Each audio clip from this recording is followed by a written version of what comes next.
Since I started down the path of the rabbinate, I've noticed that there are times that people treat me differently.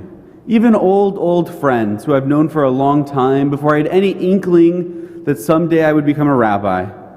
Often it's something that they say followed by an apology. I'm sorry, I probably shouldn't have said that in a rabbi.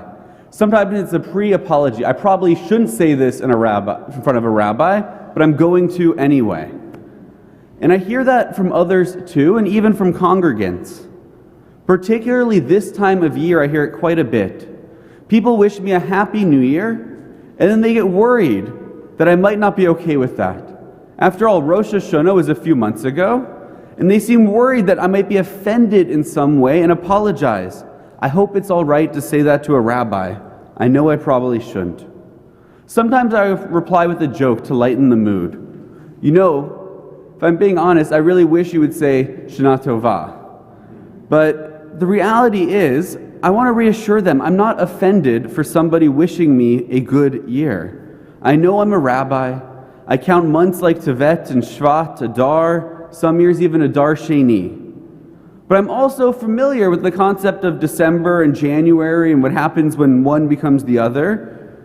And the truth is, I actually really love New Year's. I think it's a great holiday, having a time for us to look ahead with optimism for what might come. And even more, I think there's actually something that can be very Jewish about New Year's. Last night, I want to digress for a moment. Just like any other Friday night, Jews around the world recited the words of Kiddush.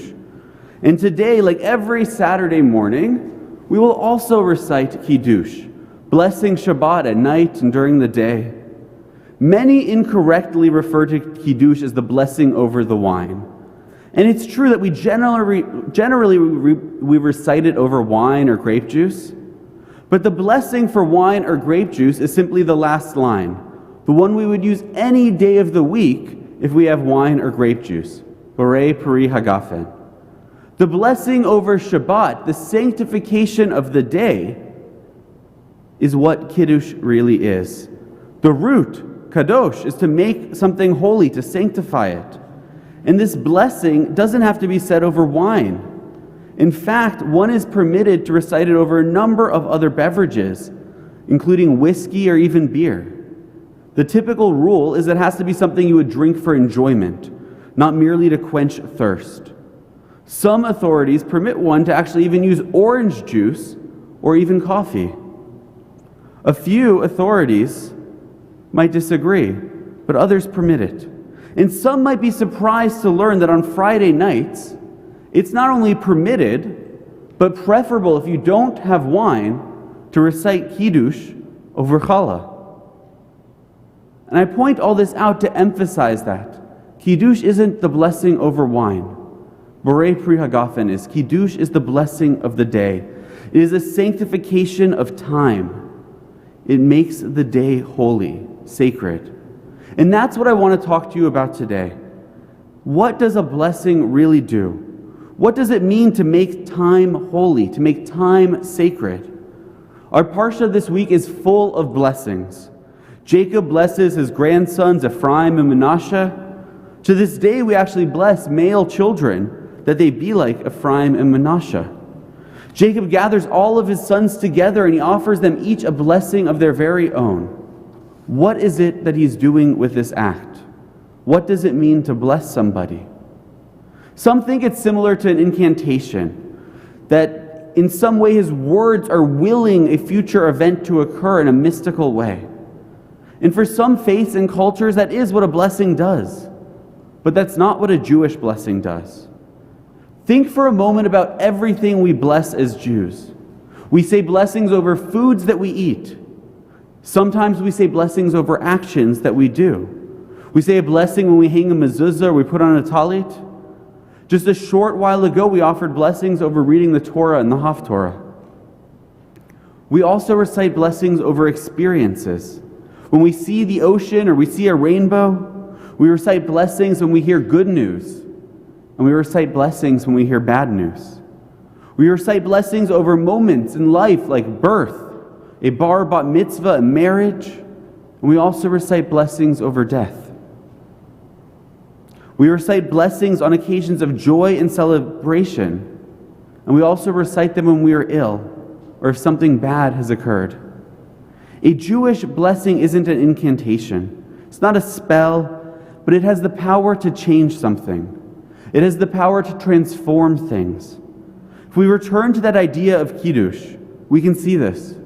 We bless the day, we make it holy by separating it from the rest of the week.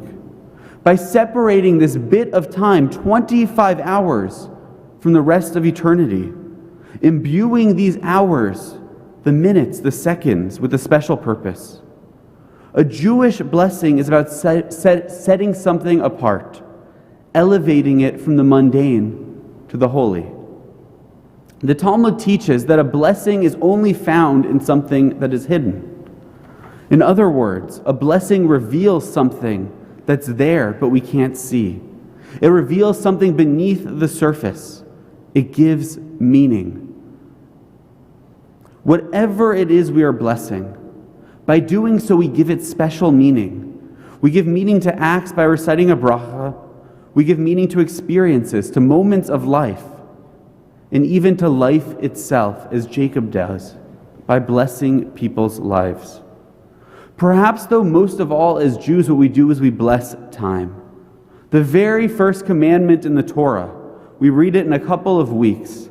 It's about blessing the new moon. And it's the one that enables us to have our Jewish calendar. It lets us count time so we can bless and elevate days that are sacred. Let us not forget that the Torah begins with that very act of counting days themselves, so that we may sanctify Shabbat, the seventh day, as something sacred. So this brings me back to why there's something very Jewish, even in regard to the secular New Year. Sure, there are those for whom the day is simply a time to celebrate, it's a time to party, it's a time to have fun. And that's not what I'm talking about. But for many, this holiday is about counting time. And counting time is an incredibly Jewish act. And even more, for many, the holiday is about finding meaning in it, about reflecting on the year that has passed and searching for meaning, about looking internally at who we are and who we want to be in the year to come. And that makes it special. And that is an incredibly Jewish thing to do. I know I'm a bit late. It's now January 2nd. But I want to look back this Shabbat on 2020 and ask, what were the blessings of this year? What can we find in this past year to elevate it? What meaning can we make from the year that has passed? I want to start by saying that, of course, it's been an incredibly difficult and painful year for so many. In looking at the good, I don't mean to in any way minimize the suffering people have experienced. The suffering of individuals, of members of our community, of businesses, and of people in general. Everyone has been struggling this year to different degrees. But despite that, it's been a year deserving of blessing. As a people, this year has been a tremendous year. In 2020, we saw something incredible happen for the Jewish people through the form of new relationships between Israel and the Arab world. Just last month, Morocco became the fourth country in 2020 to normalize relationship with the Jewish homeland. Alongside the United Arab Emirates, Bahrain, and Sudan, Morocco has now established diplomatic ties with Israel. Prior to 2020, only 2 Arab countries had ever done that, and the most recent was almost 3 decades ago. This was a blessing of 2020 for our people. As a community here at Beth Tikva, we've undergone radical change this year. And I, like you, cannot wait till the day that we can come back together physically in person. A day that we can learn together, that we can pray together, that we can celebrate together side by side. And yet, this virtual shul is not going to ever really go away. With the work of not just staff, but a dedicated group of lay leaders and volunteers, we were able to transition quickly to bring Beth Tikva into your homes. Classes held online, daily minyan over Zoom, life cycle events celebrated on screens around the world. Shabbat live streamed right into your home. There have been hiccups along the way. We've had problems with audio, with technical glitches, but it's been a blessing. It's allowed us to not just bring shul to people during this pandemic, but it will allow us to continue to reach so many who otherwise would not be able to participate. Many don't think about it, but we've always had congregants who could not be here in person. People who are hospitalized or homebound, people who cannot join us for services or classes, people who could not travel to attend a simcha to celebrate with their family. And the new avenues of participation that were created this year are a blessing. Long after most of us return in person, they will remain a bridge to those who cannot, a connection to those who long before COVID had been cut off from their community. This was a blessing of 2020. As individuals, it's a little more difficult. I can speak in my own life that this year has been a big year for me. I got engaged, I got married. I took on new professional responsibilities, leadership roles in communal organizations. For me, this year has been a blessing. And I can't tell you for each of you here today or watching us online what were the blessings in your individual life. Only that no matter what has happened this year, even in the midst of pain, I believe there is also blessing. A blessing is about finding meaning.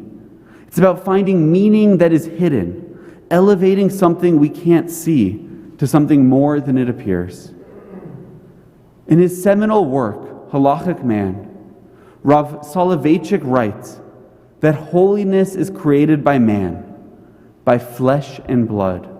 Through the power of our mouths, through verbal sanctification alone, we create holy offerings. This is the power humanity holds, having been created B'Tselem Elohim, in the image of God. We can make something holy. We can bestow the status of the sacred on the mundane. We can take something ordinary and see it instead as extraordinary. Even the secular New Year's, in a way then, can be a sacred day. A Jewish day, if we imbue it with meaning through blessing. Ribono Shel Olam, we offer our gratitude for the blessings we've experienced this past year as a people, as a community, and in our own lives. May we have the ability to look back and find meaning in the year that has passed and hope for the year that will come.